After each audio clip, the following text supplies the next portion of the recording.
This tale comes from a user known as Paperweight Fairy.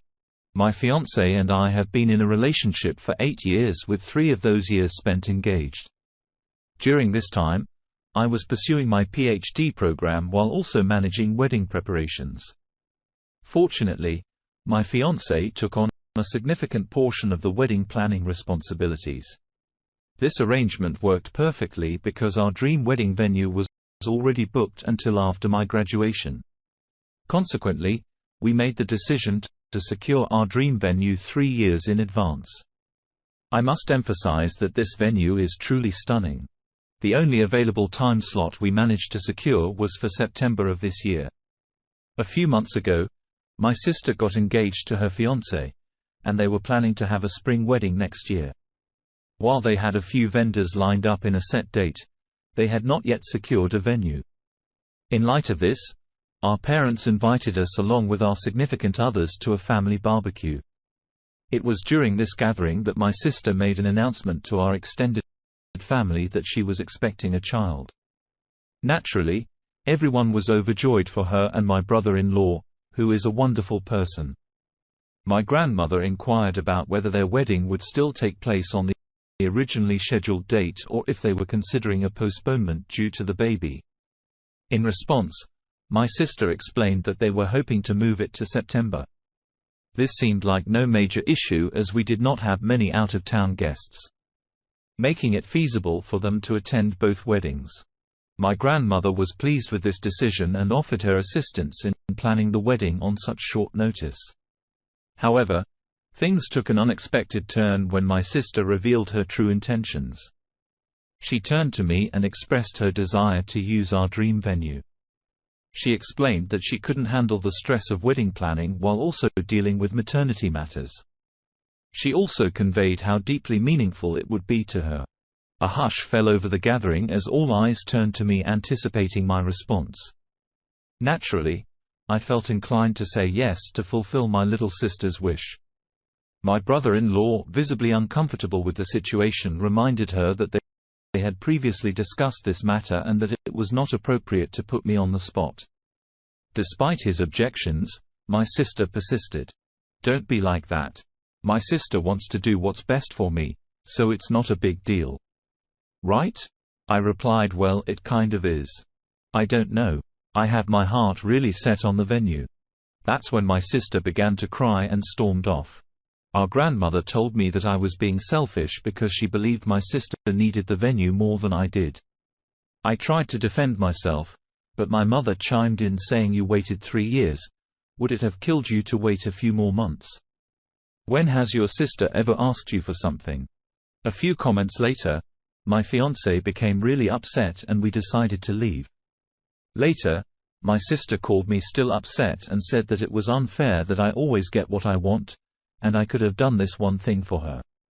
My father said it was just a venue and what mattered was the person I was marrying. He had a point, but we had been planning for so long. My fiancé was furious with my family and didn't even want my sister to come to the wedding anymore. My family was now threatening not to come to our wedding because they felt I was being selfish and argued that my sister needed the venue more due to the stress of having a baby. A little later, my brother-in-law called and apologized for the inconvenience. He explained that he had discussed the matter with my sister, and she had assured him that she would not ask for the venue. He was now quite upset with her and warned me that my sister was blaming me for potentially ruining her wedding. My father had sent me several text messages expressing his disappointment, saying things like, "I hope you are happy. Your sister hasn't stopped crying since yesterday." My fiancé and I decided to remove my sister from the bridal party and replace her with my aunt, the only family member who had taken my side. We hadn't made a decision yet whether or not to invite my family as a whole. To make matters worse, my mother took it upon herself to involve my fiancé's parents. She told them that it would be best if my sister got the venue because she was pregnant and preeclampsia ran in the family. For the term, preeclampsia, it's a medical condition that can occur during pregnancy characterized by high blood pressure and damage to organs like the liver and kidneys. It's a serious concern for pregnant individuals and their unborn babies. Back to the story. My future father-in-law firmly told my mom off and chastised her for expecting something so unreasonable. He made it clear that they risked losing me if they continue to play favorites like this. My mom in turn began crying and called my future father-in-law a butthole. The whole situation felt incredibly pathetic, like something out of a poorly written soap opera. In a surprising turn of events, my in-laws came over to our place with dinner and wine. They assured me not to worry and emphasized that, regardless of what happened, they would be my safe Ethernet. Their support brought tears of happiness to my eyes. I pinned my situation on Reddit and seeking advice from fellow users in my or stumbled upon this story while browsing, and she completely lost her composure. She accused me of portraying her as mentally unstable and misrepresenting the facts. She argued that I was being unfair, emphasizing that we are family and that she had made her request out of love for me. She also dismissed the opinions of internet strangers, asserting that family should be my top priority and I should focus on making my family happy. In response, I sent a brief text stating I am sorry you perceived it that way. I did not distort what happened in any manner. As you might notice, I didn't describe your tone or exaggerate anything. Perhaps you remember that night differently than I do. However, I am tired of constantly bending to your will. Throughout my life, I felt like your servant and doormat. Remember all the birthdays I had to share with you because you would throw a tantrum if you didn't get any presents, or when you cried so that I would fill out job applications for you. But the thing that hurts me the most, even till now, is when you ruined my graduation. I'm done. I admit that I also spoiled you, but I won't do it any longer. If you're so eager to get married before your baby is born, you can look into Hotel X, which offers last-minute weddings. I've invested too much time in planning my wedding to hand it over to you. If you want to jeopardize our relationship over this, go ahead. I'll sleep soundly and securely knowing it wasn't my fault. Her response was simply, "Wow. You must really love me," and then she blocked me. She later unblocked me to send the following text. This text conversation is between Opie's wedding planner and my sister. Let me translate it to English. Wedding planner. Hello. Dear. I received the message from your mother and will proceed with the rebooking of the venue immediately. However, please note that there will be additional costs involved as we have to change the names on the contract. Please come to my office tomorrow so we can sign the new contract. Sister's reply. That's great. I'll be there at 9 o'clock. My parents haven't actually reached out to me since the incident with my father-in-law. As for my older brother, he lives in another city and wasn't present at the barbecue. Initially, he couldn't attend the wedding due to work, but changed his plans after hearing about the situation. My older brother reached out to me to inquire about what had happened because he had received a strange story from our parents. According to our mom, I had supposedly offered to give up the venue to my sister before the barbecue and had humiliated her. I explained the actual sequence of events to him and he had no trouble believing me. We had an extensive conversation about our parents' behavior, and he admitted that his vision to move away was partly due to their treatment of us.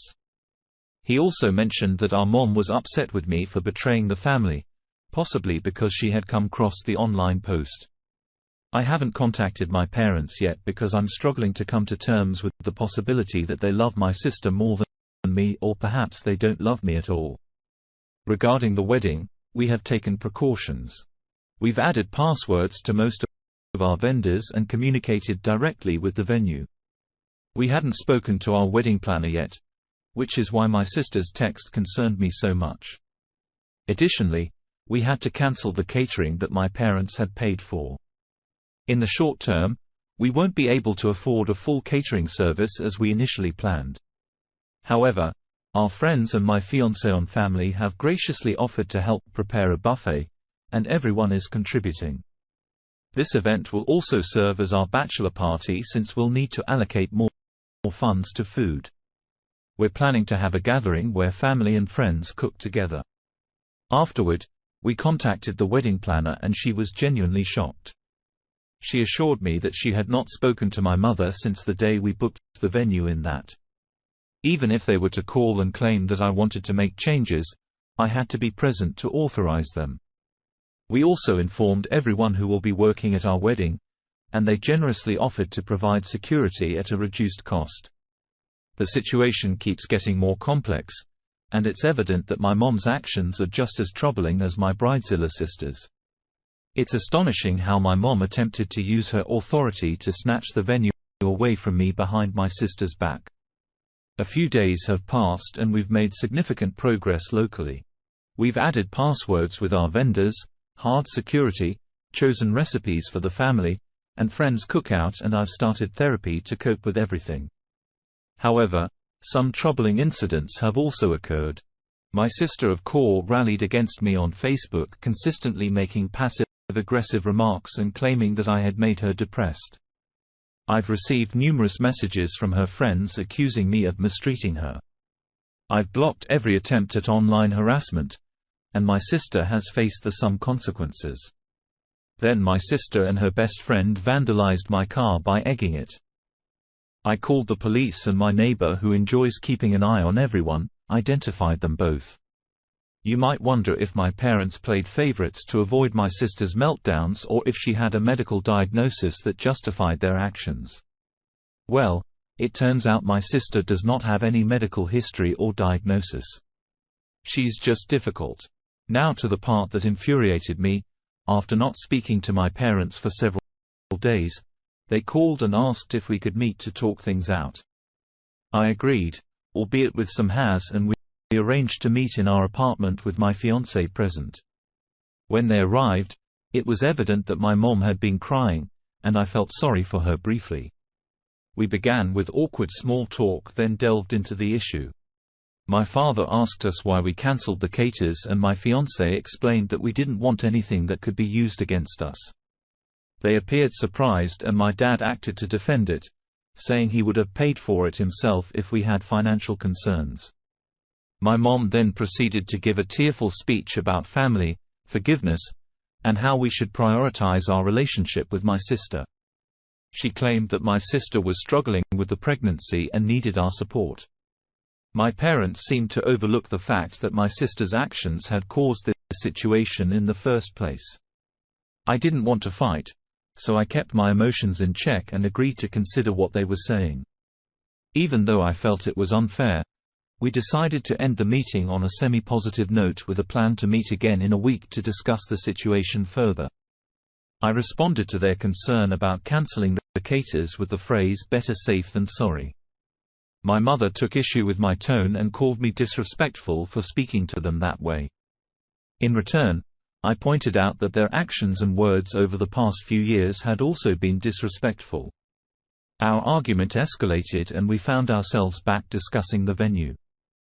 My father reiterated his stance, emphasizing that what matters is not you get married.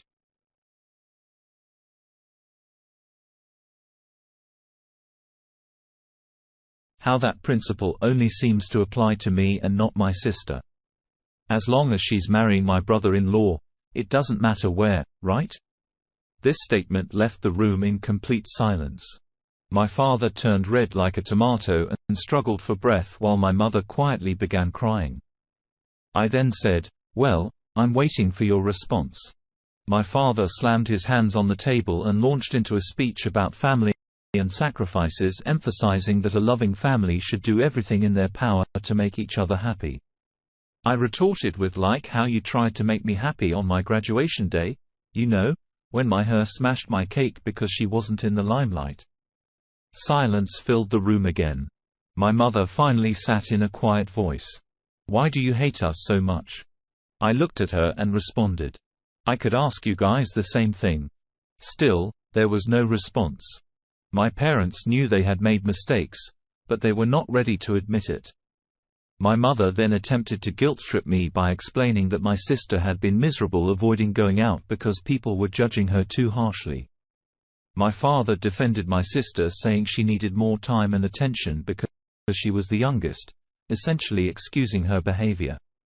I told them that I felt hurt because I now saw their blatant favoritism, and they didn't even try to hide the fact that they loved my sister more.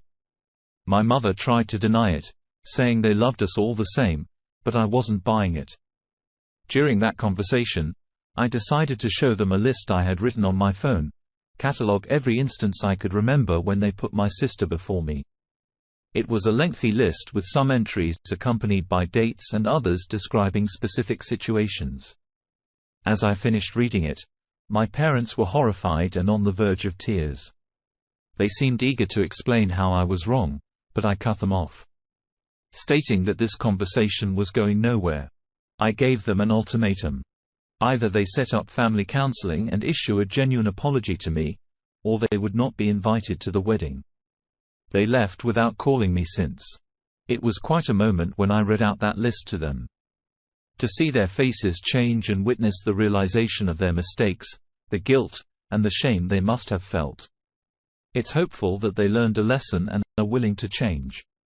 But for me, it's too late. A lifetime of favoritism had already passed, and I was no longer willing to tolerate it. After our last conversation, my parents stuck to their position. In their eyes, I was the villain responsible for my sister's depression and her failing relationship. Matters escalated to the point where I had to block them and change my phone number as they were using relatives' phones to contact me. This was disheartening, especially during what should have been a special time.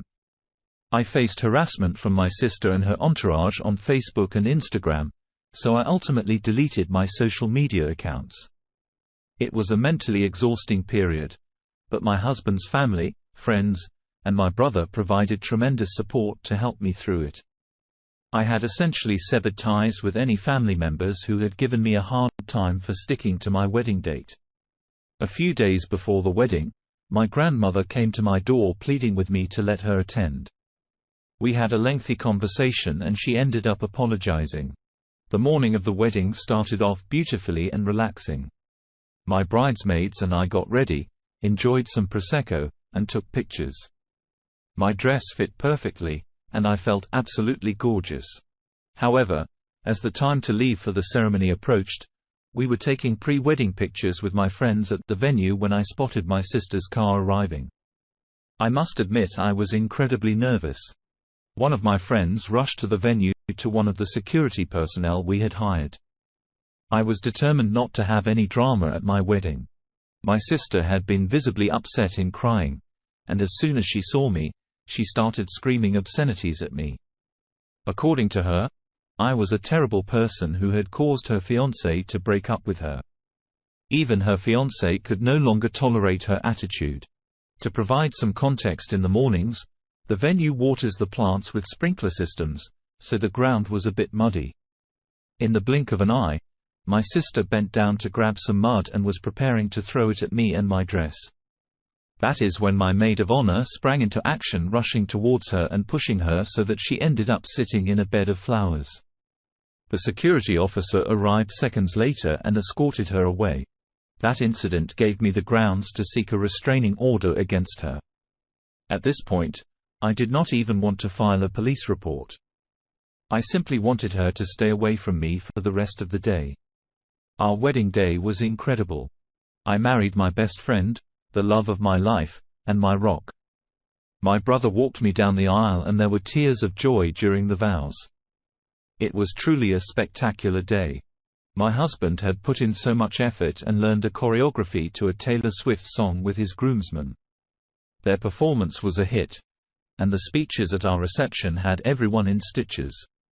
Of course, I missed my parents, but I had to accept the situation for what it was. The celebration was filled with joy and laughter.